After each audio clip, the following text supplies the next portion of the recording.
of terror. I was whisked away into a building and ushered into a small and very dark room. It was the size of 6 feet by 4 feet.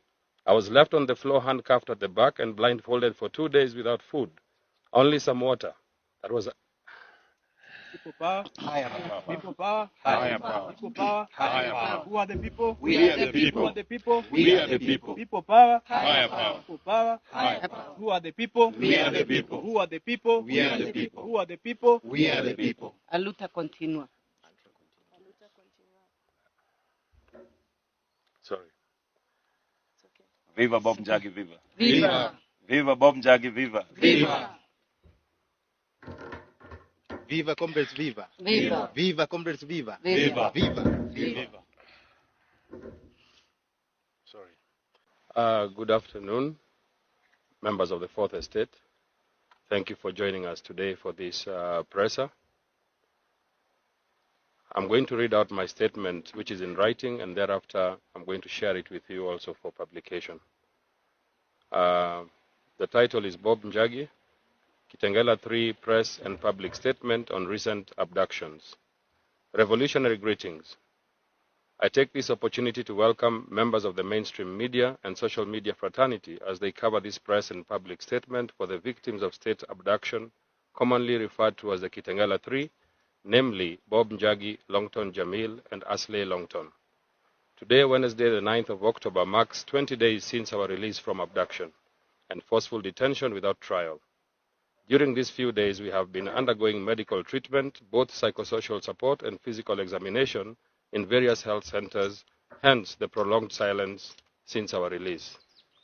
Prior to our abduction on the 19th of August 2024, Free Kenya movement had been on the forefront of the protest demonstrations against the draconian Finance Bill 2024, which later mutated into pro-good governance demos that demanded for the dissolution of Parliament and the resignation of President William Ruto and his Deputy Honorable Rigathi Gachagua for gross violations of the Constitution and failing to uphold and protect the sovereignty of the Kenyan people.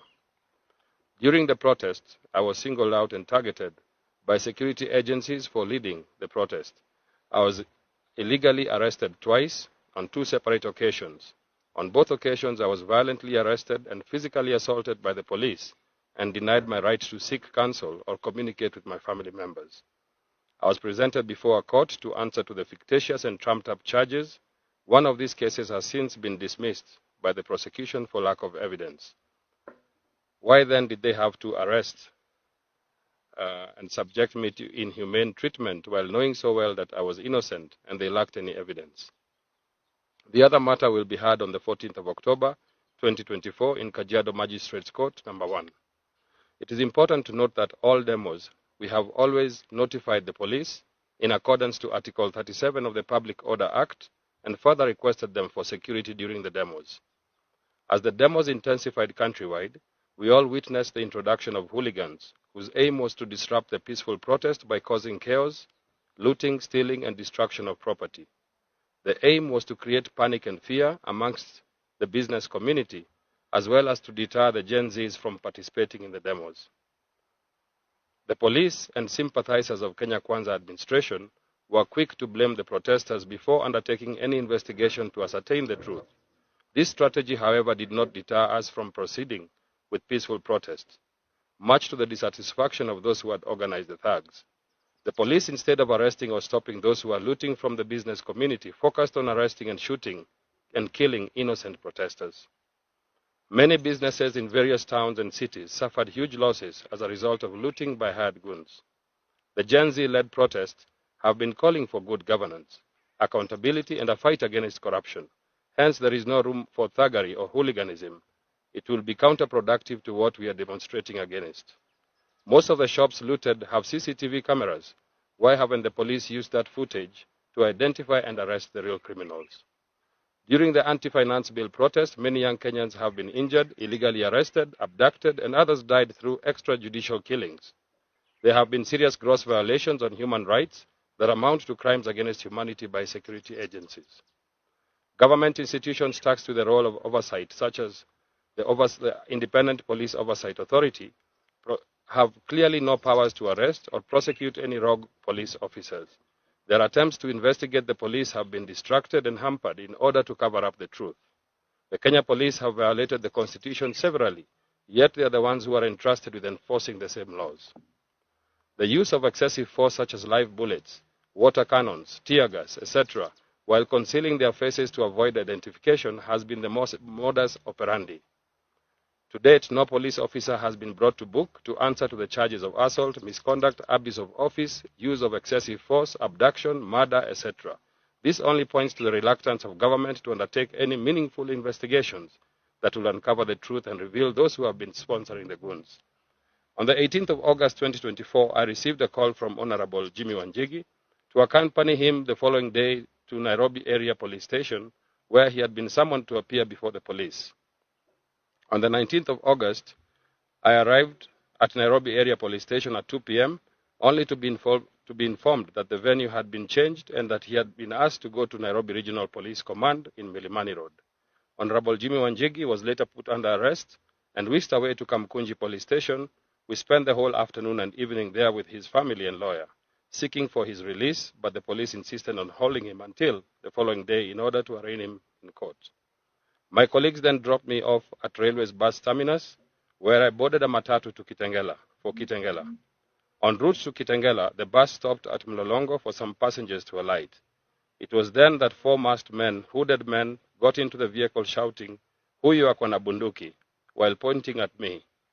I was immediately alarmed by this assertion, and upon realizing what was happening, I shouted my name, Bob Njagi, and informed all the passengers that I was being targeted because of the demos.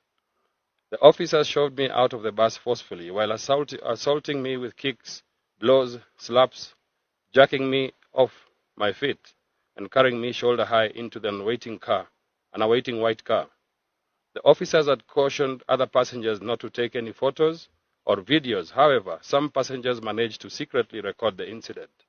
Inside the white vehicle were 5 men, 2 in the front and 3 at the back. We drove for close to an hour, while all the time I was assaulted until we came to a sudden stop. I was then blindfolded and handcuffed at the back and moved into a second awaiting vehicle that had 4 men. 2 sat at the back on either side and 2 at the front. We drove for complete silence for another 30 minutes until we arrived in our destination. 32 days of terror. I was whisked away into a building and ushered into a small and very dark room. It was the size of 6 feet by 4 feet. I was left on the floor handcuffed at the back and blindfolded for 2 days without food, only some water. That was People power. Higher power. People power. Higher power. People power. Higher power. Who are the people? We are the Who people. are the people? We are the people. People power. Higher power. People power. Higher power. Who are the people? We are the people. Who are the people? We are the people. Who are the people? We are the people. A luta continua. sorry. Viva Bob Njagi, viva. Viva! Viva Bob Njagi, viva. Viva!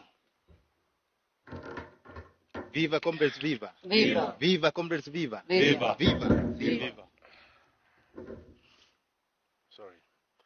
32 days of terror. I was whisked into a building and ushered into a small, very dark room. It was a size of 6 by 4. I was left on the floor, handcuffed at the back, and blindfolded for 2 days without food. Only some water that was administered occasionally by one of the men. On the 3rd day, the handcuffs were removed from the back side, and my hands were cuffed on the front side. I was then moved into another room. The second room had a small withered mattress and a blanket. This is where I stayed locked up, handcuffed, blindfolded for the next 30 days. The room was completely sealed with no light during the daytime or nighttime. The only human interaction I got was when the door would be opened twice a day. In the morning, they would open and hand me a cup of tea while removing the waste bucket and replacing it with another one. During lunch hour, I was served with a meal that would barely keep me alive. The food was unpalatable, but I forced myself to eat in order to get some strength and to live to see another day, hoping and praying that God would rescue me from this ordeal. My health depreciated very fast and lost a lot of weight. I was dehydrated and lost a lot of weight during the 32 days of abduction. Once a week, I would be led blindfolded into a room where I showered for 10 minutes before returning back to my cell. I was held incommunicado throughout my abduction and denied all freedoms and rights enshrined in our Constitution. the right to a fair trial, freedom of association, freedom of speech, freedom from torture, and freedom from abduction. On September 20th, 2024, at about 12:30 a.m., 2 men came to the cell and asked me to get up and get dressed. I was then taken outside the building into an awaiting vehicle. They removed the handcuffs and replaced them with plastic tie knots, but I remained blindfolded. We drove around the vehicle for about 30 minutes in complete silence. Finally, the car stopped and one of the men informed me that they were going to release me, gave me some money, 400 shillings for bus fare, and removed me from the car. They asked me to sit on the ground and to remain there until they left. I heard the doors shutting and the cars speeding off. By the time I removed my blindfold, they had already disappeared into the dark. I stumbled on my feet and started walking without knowing where I was. In about 15 minutes, I got to Tigoni police station. It was there that I reported the matter, which was booked in the OB. I requested the officers to contact my family, which they did. The OCS Tigoni police station arrived at about 2 a.m., where she asked me to write a statement. I complied, and later my family members arrived, picked me up, and took me home. I have since been recuperating, healing from this horrific experience. I wish to take this opportunity to extend my heartfelt gratitude and thank all Kenyans of goodwill who have prayed, lobbied for our release from abduction.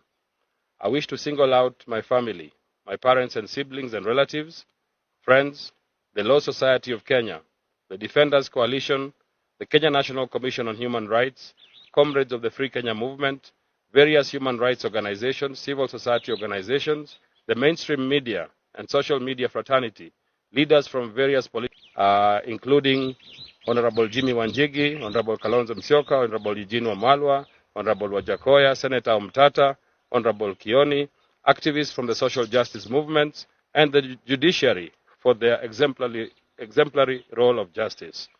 I thank God for being faithful and for the continued gift of life and good health.